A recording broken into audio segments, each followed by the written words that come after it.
Segunda parte, uma sessão com Louise. Capítulo 2. Qual é o problema?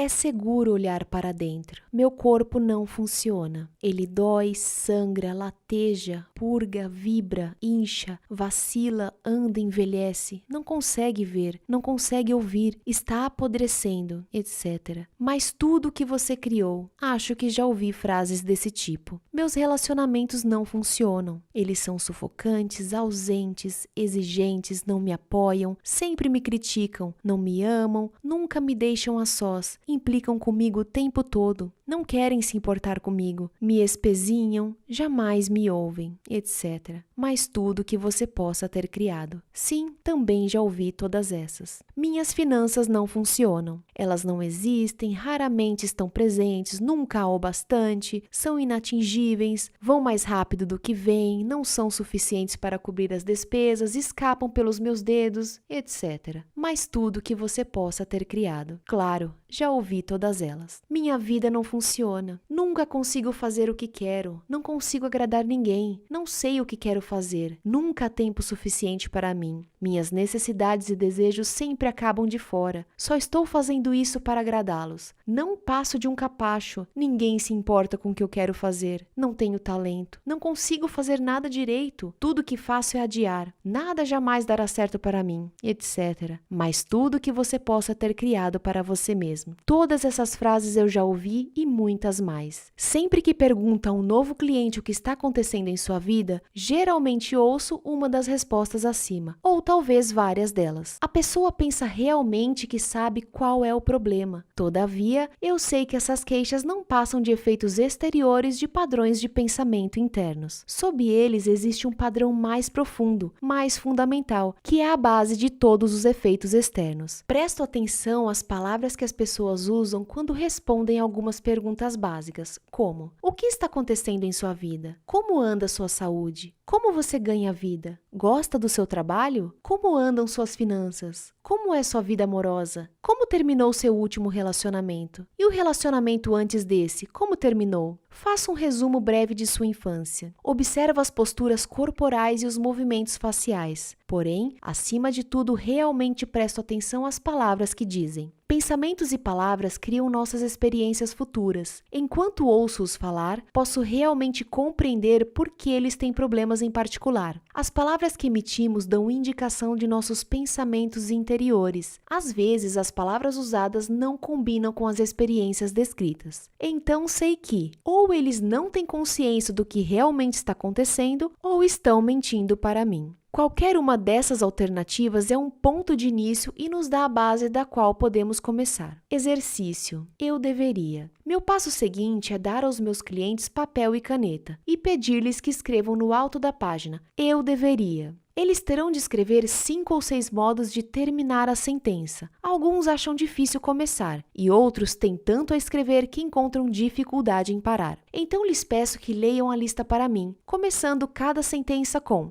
eu deveria. À medida que terminam cada uma, pergunto: por quê? As respostas são interessantes e reveladoras, como: minha mãe me disse que eu deveria, porque tenho medo de não fazê-lo, porque tenho de ser perfeito. Bem, todo mundo tem de fazer isso. Porque sou preguiçoso demais, baixo demais, alto demais, gordo demais, magro demais, burro demais, feio demais, sem valor demais. Essas respostas mostram onde eles estão emperrados em suas crenças e que limitações pensam que têm. Não faço comentários sobre as respostas. Uma vez terminada a lista, converso sobre a palavra deveria. Entenda, creio que a palavra deveria é uma das mais prejudiciais que existem em nossa linguagem. Sempre que usamos deveria, estamos na verdade dizendo errado. Ou estamos errados, ou estávamos errados, ou vamos estar errados. Penso que não precisamos de mais errados em nossas vidas. Necessitamos de mais liberdade de escolha. Eu gostaria de pegar a palavra deveria e retirá-la do nosso vocabulário para sempre. Então, eu a substituiria pela palavra posso. posso nos dar escolha e jamais estamos errados. Depois dessa conversa, eu peço aos clientes para relerem a lista, só que desta vez começando cada sentença com: se eu quisesse de verdade, poderia. O que lança uma luz inteiramente nova sobre o assunto. À medida que eles vão terminando cada sentença, pergunto delicadamente: e por que você não fez isso? As respostas, então, são bem diferentes. Porque eu não quero. Tenho medo, não sei como, porque não sou bom o bastante, etc. Muitas vezes descubro que eles estiveram se repreendendo por anos a fio por algo que, para começar, jamais quiseram fazer, ou então que esteve se criticando por não fazer alguma coisa quando nunca tiveram ideia de começar. Muitas vezes trata-se de algo que alguém disse que eles deveriam fazer. Quando tomam consciência disso, podem atirar a coisa da lista deveria. E que grande alívio! Olhe para todas as pessoas que tentam se forçar por anos e anos a seguir uma carreira na qual nem mesmo gostam só porque seus pais disseram que elas deveriam ser dentistas ou professores. Quantas vezes nos sentimos inferiores porque nos disseram que deveríamos ser mais inteligentes, ricos ou criativos do que algum parente? O que existe na sua lista deveria que poderia ser abandonado como uma sensação de alívio? Quando meus clientes terminam de trabalhar com essa lista, estão começando a olhar suas vidas de um modo novo e diferente. Notam que muitas coisas que achavam que deveriam fazer são coisas que jamais quiseram fazer e só estavam tentando agradar a outras pessoas. Na maioria das vezes, isso acontece porque eles têm medo ou pensam que não são bastante bons. O problema agora começou a mudar. Comecei o processo de soltar a sensação de estar errado, porque a pessoa não se adapta a padrões de outras criaturas. Em seguida, passo a explicar-lhes minha filosofia de vida, que está apresentada no capítulo 1. Creio que a vida é, na realidade, muito simples. O que damos, recebemos. O universo apoia plenamente cada pensamento que escolhemos ter e acreditar nele. Quando somos pequenos, aprendemos como nos sentir sobre nós mesmos e sobre a vida através das reações dos adultos que nos cercam. Sejam quais forem essas crenças, elas serão recriadas como experiências à medida que crescemos. Todavia, estamos apenas lidando com padrões de pensamento, e o ponto do poder está sempre no presente. As modificações podem começar nesse instante. Amar o eu. Continuo explicando que não importam quais pareçam ser seus problemas. Só existe uma coisa em que trabalho com todos: o amor ao eu. O amor é o remédio milagroso. Amar a nós mesmos é algo que realiza milagres em nós mesmos. Não estou falando sobre vaidade, arrogância ou convencimento, pois isso não é amor, mas somente medo.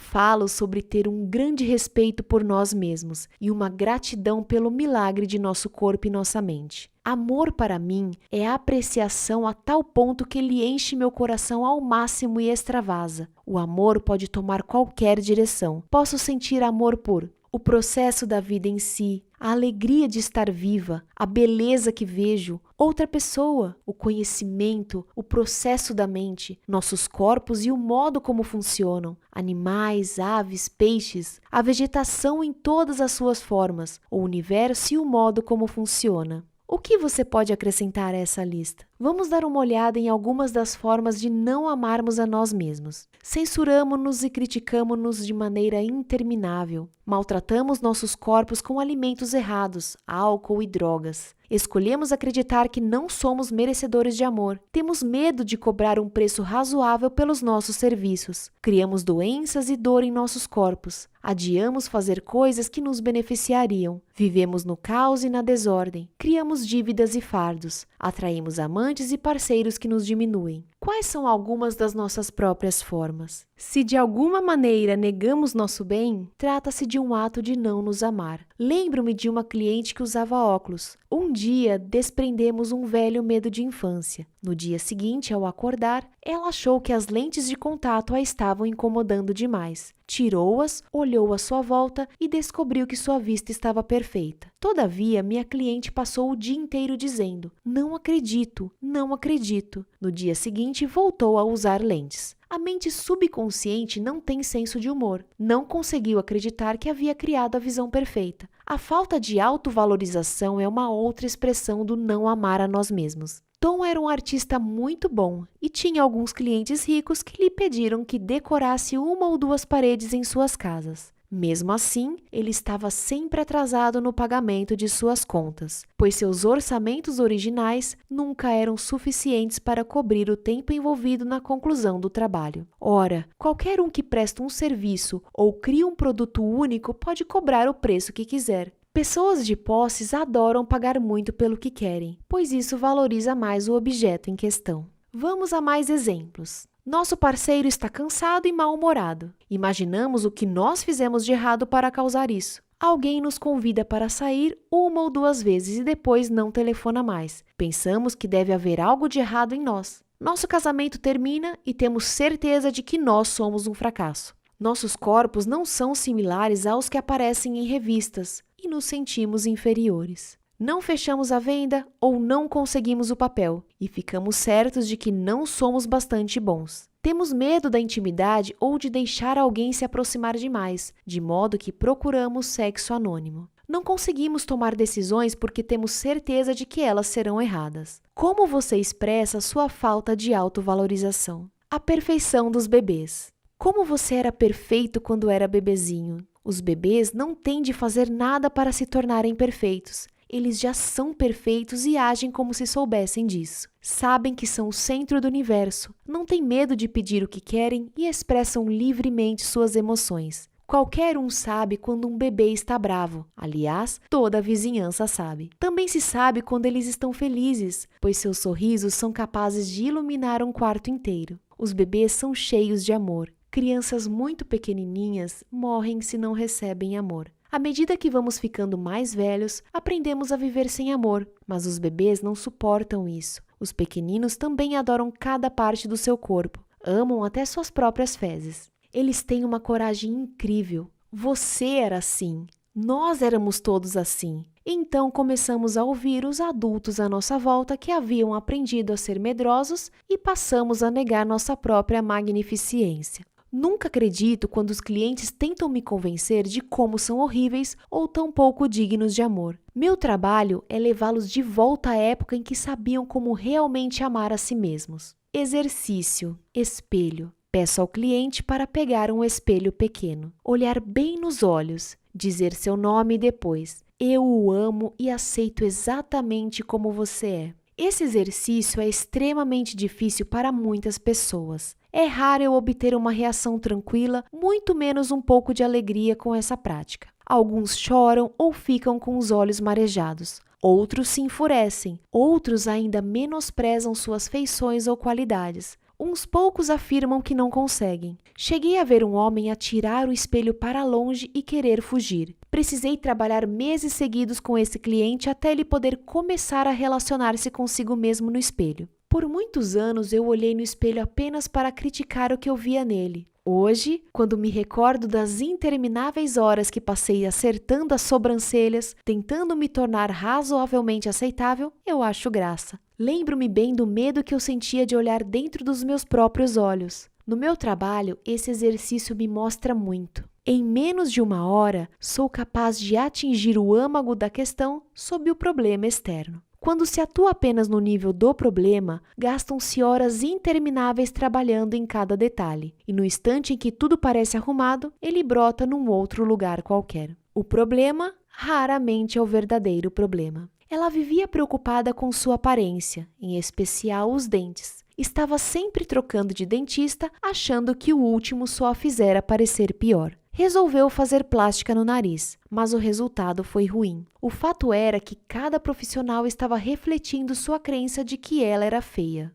Seu problema não era a aparência, mas o fato de que estava convencida de que havia algo de errado nela. Outra mulher tinha um mau hálito terrível e as pessoas achavam desagradável ficar perto dela. Ela estudava para ser ministra de igreja e o seu comportamento exterior era pio e espiritual. Todavia, sob ele havia uma furiosa corrente de raiva e inveja que explodia às vezes quando essa mulher achava que alguém poderia estar ameaçando sua posição. Seus pensamentos mais profundos eram expressos através do hálito, tornando-a ofensiva mesmo quando pretendia ser amorosa. Ninguém a ameaçava senão ela mesma. Ele tinha apenas 15 anos quando a mãe o trouxe a mim, porque o garoto estava com mal de Hodgkin e havia lhe dado só 3 meses de vida. A mãe, como seria de esperar, estava histérica e era de difícil trato. Mas ele era esperto e inteligente e queria viver. Estava disposto a fazer tudo o que eu mandasse, inclusive modificar o modo como falava e pensava. Os pais, separados, estavam sempre discutindo, e o garoto, na verdade, não tinha uma vida doméstica estável. E queria desesperadamente ser ator, e a perseguição da fama e da fortuna era muito maior do que a sua capacidade de experimentar a alegria. Pensava que só seria aceitável e digno de valor se tivesse fama. Eu o ensinei a se amar e se aceitar, e ele ficou bom. Agora está amadurecido e atua com regularidade na Broadway, pois à medida que foi aprendendo a vivenciar a alegria de ser ele mesmo, abriram-se novos papéis para o seu talento. O excesso de peso é outro bom exemplo de como podemos desperdiçar muita energia tentando corrigir um problema que não é o verdadeiro.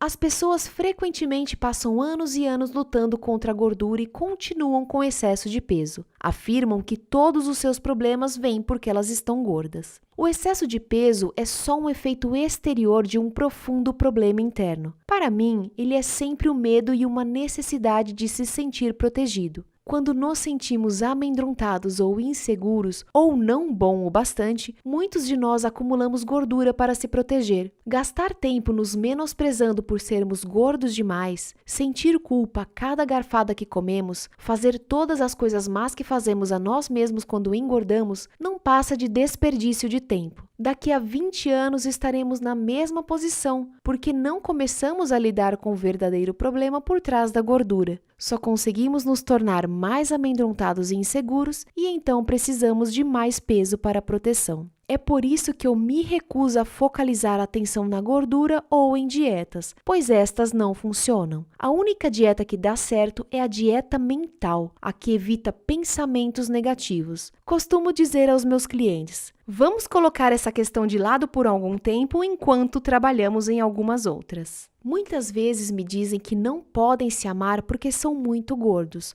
ou é como colocou uma moça, redondos demais nas beiradas. Explico-lhes então que eles são gordos porque não se amam. É impressionante ver como, quando se começa a amar e a aprovar a nós mesmos, a gordura excessiva vai desaparecendo de nossos corpos. É comum alguns clientes ficarem bravos comigo quando lhes explico como é fácil mudar suas vidas, porque têm a impressão de que não estou compreendendo seus problemas. Uma mulher ficou muito nervosa e falou: vim aqui para conseguir ajuda no preparo da minha dissertação, não para aprender a me amar. Todavia, para mim estava claro que seu principal problema era o ódio contra si mesma, que permeava todas as áreas de sua vida, inclusive o escrever a dissertação. Ela não seria bem-sucedida em nada enquanto se sentisse tão sem valor. Ela recusou-se a me ouvir e saiu em lágrimas. Voltou 1 ano depois com o mesmo problema e muitos outros mais. Algumas pessoas não estão prontas e não temos como avaliar isso. Todos começamos a fazer nossas mudanças na hora, no espaço e na sequência certos para nós. Eu só comecei as minhas depois de completar 40 anos. O verdadeiro problema. Então me vejo diante de um cliente que acabou de se olhar no inofensivo espelhinho e está todo nervoso. Sorrio com prazer e digo: ótimo, agora estamos olhando para o verdadeiro problema e podemos começar a remover aquilo que está realmente atrapalhando o seu caminho. Converso mais sobre o amar o eu, sobre como, para mim, amar o eu começa como nunca, jamais nos criticar por nada. Observo o rosto de meus clientes quando lhes pergunto se costumam se criticar, e suas reações me dizem muito. Ora, claro que sim, o tempo todo, não tanto como costumava fazer. Ora, como vou mudar se não me critico? Não é o que todos fazem? A esses últimos eu respondo: não estamos falando sobre todos, estamos falando sobre você. Por que você se critica? O que há de errado com você? Enquanto eles falam, vou escrevendo uma lista. O que dizem frequentemente coincide com sua lista deveria. Acham que são altos demais, baixos demais, gordos demais, magros demais, burros demais, velhos demais, jovens demais, feios demais. Os mais bonitos em geral respondem isso. Falam também que são vagarosos demais, apressados demais, preguiçosos demais, etc, etc. Note como quase sempre é uma coisa demais. Finalmente chegamos à frase primária quando dizem: não sou bastante bom. Viva, viva! Finalmente encontramos o mago da questão. Eles se criticam porque aprenderam a acreditar que não são bastante bons. Os clientes se admiram com a rapidez com que chegamos a essa descoberta. Agora não precisamos mais nos preocupar com efeitos colaterais como problemas corporais, de relacionamento, finanças ou a falta de expressão criativa. Podemos dedicar toda a nossa energia na dissolução da causa básica de tudo o que está acontecendo: não amar a si mesmo. Na infinidade da vida onde estou, tudo é perfeito, pleno e completo. Estou sempre divinamente protegido e guiado. É seguro para mim olhar para o meu interior. É seguro para mim olhar para o passado. É seguro para mim alargar minha visão da vida. Sou muito mais do que minha personalidade, passada, presente ou futura. Agora escolho me elevar acima de meus problemas de personalidade para reconhecer a magnificência do meu ser. Estou totalmente disposto a aprender a me amar. Tudo está bem no meu mundo.